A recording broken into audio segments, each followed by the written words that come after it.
अभी एक न्यूज मैंने जी टीवी पे देखी और उसका फुटेज भी देखा मैंने। बड़े अफसोस की बात है कि जी टीवी वाले एक ऐसे न्यूज को चला रहे हैं जिसका न कोई सर है न पैर। आपको मैं कह देना चाहता हूं जी टीवी वालों को कि जो भी कार्यक्रम हुआ, जो सम्मेलन था या स्वागत था, वो कामयाब हुआ और हिस्टोरिकल हुआ। अगर आप होते वहां और ईमानदारी से न्यूज कवर कर रहे होते तो मेरा जितना हम लोगों का इंतजाम था उससे दोगुना लोग वहां पर आए थे। आप मनगढ़ंत स्टोरी पटना में बैठ के चलाइएगा तो मेरा कोई नुकसान नहीं है, आपके अपने जी टीवी का नुकसान है। पता नहीं कहां कहां से आप ले आते हैं। इनडिसिप्लिन की वजह से वो पार्टी से निकले थे। कौन सा इनडिसिप्लिन? निकालिए कहीं पर। और जितने अच्छे ताल्लुकात हमारे आज लालू जी से हैं या तेजस्वी से हैं वो जग जाहिर है, दुनिया जानती है। नीतीश कुमार जी जनता दल यू के वाहिद लीडर हैं और आज तो महागठबंधन के लीडर हैं बिहार के अंदर वो। और आज हम लोग तो काम कर रहे हैं, हम लोग लगे हुए हैं कि किसी तरह से वो आने वाले इलेक्शन में देश का चेहरा बने और हिंदुस्तान के प्रधानमंत्री बने। आप इधर उधर मत घुमाइए। जनता दल यू एक थी, एक है और एक रहेगी। ललन सिंह जो आए, उनका दरभंगा में जब एंटर किए और जब यहां से गए, उनका स्वागत हुआ और उनका भाषण को लोगों ने सुना और सुन करके फायदा उठाया सभी सारे कार्यकर्ताओं ने। तो आप इस तरह की बात, झूठी न्यूज चला करके, और इससे लोकप्रियता नहीं मिलेगी, इससे आपकी जो विश्वसनीयता है वो खत्म होती है। इस तरह का काम न करें। और अगर कोई न्यूज हमारे बारे में चलानी थी तो पहले हम लोगों से बात करना चाहिए था आपको।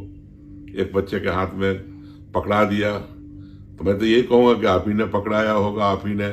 हमने तो देखा भी नहीं ये बैनर, कहाँ था ये बैनर, कहाँ था ये पोस्टर। तो ये सब गलत बात है, ये सब ठीक चीज नहीं है।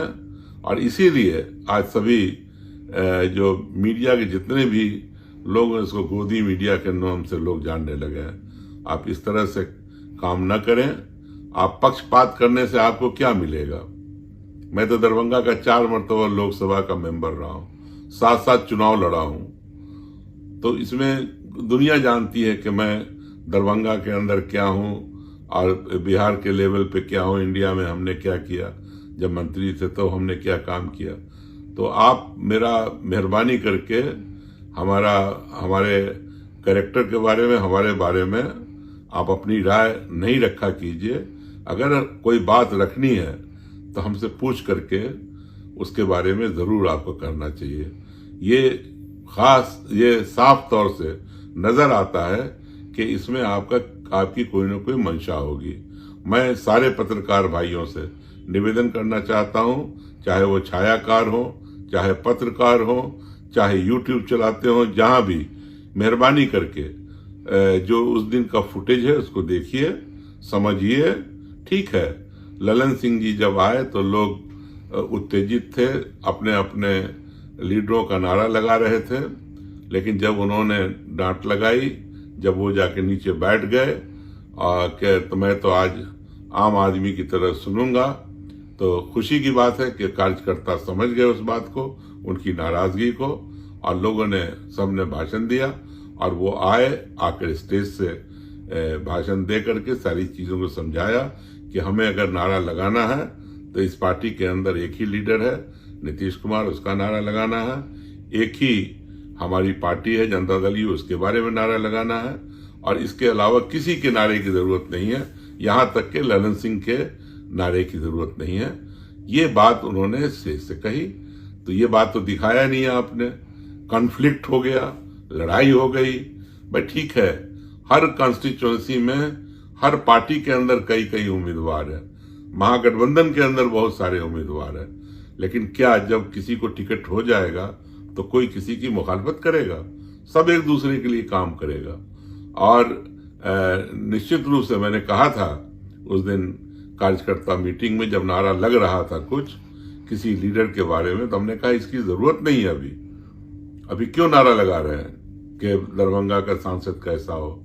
ये लगाने का वक्त नहीं है, ये पार्टी को डिसाइड करना है, ये महागठबंधन को डिसाइड करना है। और अगर इस तरह का नारा लगेगा तो अली अशरफ फातमी भी यहाँ से 4 मरतबा लोकसभा का मेंबर रहा, 7 चुनाव लड़ा है यहाँ से और 4 मरतबा जीता है, तो फातमी भी उम्मीदवार है यहाँ से। और उम्मीदवार होना कोई बुरी बात नहीं है, अपने बारे में बताना कोई बुरी बात नहीं है कि हाँ हम भी चाहते हैं यहाँ से लड़ना। लेकिन इस चाह में लड़ाई हो, पार्टी के अंदर झगड़ा हो, रगड़ा हो, ये गलत बात है। तो मेहरबानी करके इस तरह की न्यूज को न चलाइए।